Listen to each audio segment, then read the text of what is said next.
अब देखो यार, अगर तुम लोग ड्रू मैकिंटायर के फैन हो तो ये वीडियो तुम्हारे लिए होने वाली है, क्योंकि गाइस ड्रू मैकिंटायर के कॉन्ट्रैक्ट को लेकर बैक स्टेज से बहुत बड़ी अपडेट आ चुकी है। ड्वेन द रॉक जॉनसन के रेसलमेनिया के बाद इंजर्ड होने को लेकर रॉक ने काफी बड़ी अनाउंसमेंट कर दी है। अंडरटेकर के रेसलमेनिया अपीयरेंस को लेकर अंडरटेकर ने काफी बड़ा खुलासा कर दिया है।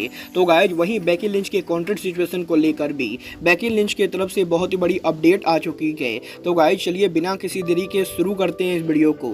और गाइस सबसे पहले बात करेंगे डब्ल्यूडब्ल्यूई में रॉक के पॉसिबल इंजरी की। वेल गाइस इस हफ्ते रॉक ने फाइनली सोशल मीडिया के ऊपर डब्ल्यूडब्ल्यूई के रेसलमेनिया के बाद उनके इंजरी को लेकर बात की, जहां पर रॉक ने ये कंफर्म कर दिया है कि रेसलमेनिया के ऊपर 45 मिनट के लंबे मैच को रेसल करने के बाद भी रॉक को यहां पर किसी तरह की कोई भी इंजरी नहीं हुई है। और गाइस यहां पर रॉक के 285 पाउंड वजन होने के बाद भी जब यहां पर रॉक रेसलमेनिया पर रेसल कर रहे थे तो गाइस रॉक को ये बिल्कुल भी नहीं लग रहा था कि रॉक ने यहां पर इतना ज्यादा वेट कैरी किया हुआ है। और गाइस डब्ल्यूडब्ल्यूई के रेसलमेनिया के ऊपर काफी ज्यादा शानदार परफॉर्मेंस के बाद भी रॉक को ना तो किसी तरह की कोई भी इंजरी हुई है और ना ही रॉक को डब्ल्यूडब्ल्यूई के अंदर अब यहां पर फ्यूचर में मैच लड़ने में कोई भी प्रॉब्लम होने वाला है।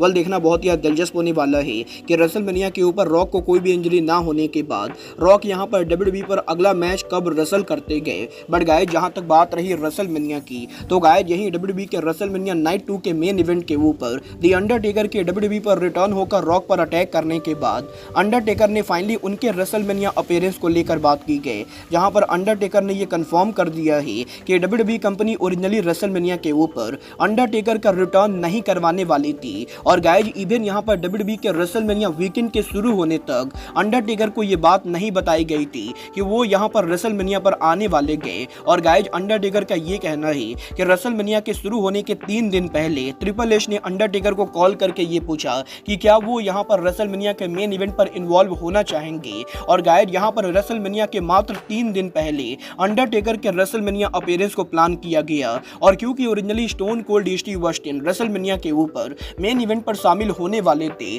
तो गाइस इसीलिए ओरिजिनली डब्ल्यूडब्ल्यूई कंपनी अंडरटेकर को रेसलमेनिया पर नहीं लाने वाली थी। बट गाइस लास्ट मोमेंट के ऊपर ऑस्टिन के मना करने के बाद अंडरटेकर को रेसलमेनिया पर लाया गया। और गाइस यहां पर अंडरटेकर का ये कहना है कि रेसलमेनिया के ऊपर जिस तरीके से अंडरटेकर ने परफॉर्म किया वो यहां पर उनकी परफॉर्मेंस को लेकर काफी हैप्पी गए। और वो यहां पर इस चीज को लेकर काफी हैप्पी गए कि उन्हें यहां पर दोबारा रिंग के अंदर काम करने का मौका मिला। वेल देखना बहुत ही दिलचस्प होने वाला है कि डब्ल्यूडब्ल्यूई फ्यूचर में अंडरटेकर को दोबारा ऐसे रिटर्न कब कराती गए। बट गाइस चलिए फिलहाल आगे बढ़ते और बात करते हैं डब्ल्यूडब्ल्यूई सुपरस्टार लोगन पॉल की। वेल गाइस इस हफ्ते लोगन पॉल ने सोशल मीडिया के ऊपर उनकी वाइफ के साथ एक लेटेस्ट पिक्चर पोस्ट किया है। और लोगन पॉल ने ये कंफर्म कर दिया है कि लोगन पॉल अब यहां पर फाइनली उनका फर्स्ट बेबी एक्सपेक्ट कर रहे गए। और लोगन पॉल ने यहां पर सोशल मीडिया के ऊपर इस चीज को अनाउंस कर दिया है कि बहुत ही जल्द लोगन पॉल का बच्चा होने वाला है। वेल गाइस मेरी तरफ से congratulation to Logan Paul. But guys चलिए फिलहाल आगे बढ़ते हैं और बात करते हैं डब्ल्यूडब्ल्यूई के ड्राफ्ट 2024 की।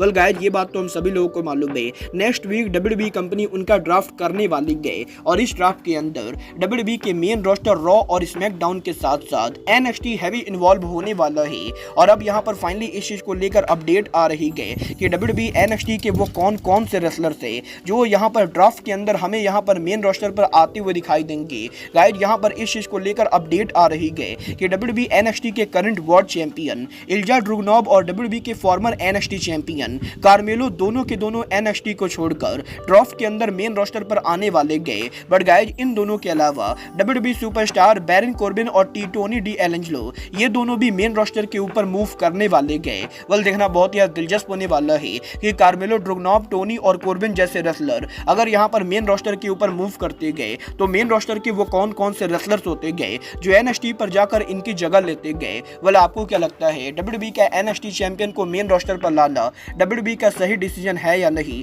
आप लोग मुझे कमेंट करके बताइए। बट गाइस चलिए फिलहाल आगे बढ़ते हैं और बात करते हैं डब्ल्यूडब्ल्यूई में बेकी लिंच के कॉन्ट्रैक्ट सिचुएशन की। वेल गाइस ये बात तो मैं आपको ऑलरेडी बता चुका हूँ, बेकी लिंच का डब्ल्यूडब्ल्यूई कॉन्ट्रैक्ट यहाँ पर बहुत ही जल्द ओवर होने वाला है। और गाइस यही बेकी लिंच के कॉन्ट्रैक्ट सिचुएशन को लेकर अब बैक स्टेज से ये अपडेट आ रही है कि अब से यहाँ पर मात्र 2 महीनों के अंदर बेकी लिंच का डब्ल्यूडब्ल्यूई कॉन्ट्रैक्ट एक्सपायर होगा। और गाइस डब्ल्यूडब्ल्यूई कंपनी ये मेक श्योर करना चाहती है कि जून महीने में बेकी लिंच के कॉन्ट्रैक्ट के एक्सपायर होने से पहले डब्ल्यूडब्ल्यूई बेकी को न्यू कॉन्ट्रैक्ट के अंदर साइन करे। पे। और गाइज क्योंकि बेकी लिंच WWE की one of the biggest female superstar है, तो WWE ये बिल्कुल भी नहीं चाहती गए कि इस टाइम के ऊपर बेकी लिंच कंपनी को लीव करे। और गाइज यहाँ पर ये माना जा रहा है कि बहुत ही जल्द WWE के अंदर बेकी लिंच को मेजर ऑफर दिया जाएगा और वो यहाँ पर कंपनी के साथ स्टे करेंगी। अब ये तो आने वाला टाइम बताएगा कि WWE बेकी को कॉन्ट्रैक्ट में कब साइन करती गए। बट गाइज बेकी लिंच वो इकलौती रेसलर नहीं गए जिसका कॉन्ट्रैक्ट आने वाले कुछ हफ्तों के अंदर एक्सपायर होने वाला है।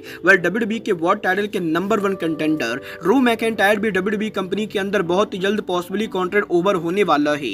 गाइज PW इंसाइडर ने ये कंफर्म कर दिया है कि ड्रू मैकिंटायर का WWE कॉन्ट्रैक्ट अब से यहाँ पर मात्र 5 हफ्तों के अंदर ओवर होगा। और गाइज मात्र 1.5 महीने के अंदर ड्रू मैकिंटायर के WWE कॉन्ट्रैक्ट के ओवर होने के बाद भी ड्रू मैकिंटायर ने अभी तक WWE के साथ न्यू कॉन्ट्रैक्ट साइन नहीं किया है। और WWE में CM पंक के साथ इतनी बड़ी राइवलरी में होने के बाद भी मैकिंटायर अब भी WWE के अंदर कंपनी के साथ कॉन्ट्रैक्ट साइन नहीं कर रहे गए। और गाइज इस चीज को लेकर रिपोर्ट आ रही गई कि पॉसिबली मैकिंटायर के कॉन्ट्रैक्ट के ओवर होने के बाद भी वो यहाँ पर कंपनी के साथ कॉन्ट्रैक्ट साइन नहीं करेंगे। और जिस तरीके से आज से करीबन 12 से 13 साल पहले CM पंक ने WWE में बिना कॉन्ट्रैक्ट की स्टोरी लाइन पर काम किया था, वैसे ही मैकिंटायर भी बिना कॉन्ट्रैक्ट के WWE की स्टोरी लाइन पर काम करेंगे। देखना बहुत ही दिलचस्प होने वाला है कि क्या सच में मैकिंटायर WWE के अंदर बिना कॉन्ट्रैक्ट के काम करते गए और गाइस WWE कंपनी मैकिंटायर को एक्चुअल कॉन्ट्रैक्ट ऑफर कब देती गए। बट गाइस फिलहाल के लिए अब आज के इस वीडियो में बस इतना ही। मैं मिलता हूं आपसे अपने अगले वीडियो में।